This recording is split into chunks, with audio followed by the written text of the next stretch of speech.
पंतप्रधान सूर्यघर मोफत वीज योजनेला मुंबईच्या भांडूप परिमंडळामध्ये चांगला प्रतिसाद मिळालेला आहे।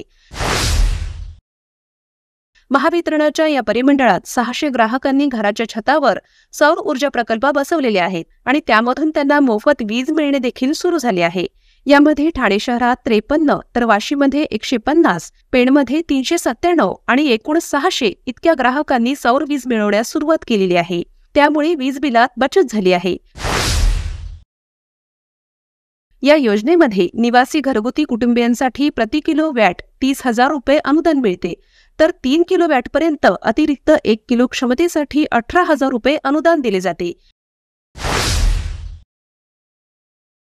ही योजना फायद्याची असल्यामुळे नागरी भागात देखील ग्राहकांचा ओढा सौर ऊर्जेकडे वाढत आहे। महायुती सरकारमुळे विजेच्या बिलात बचत होत आहे।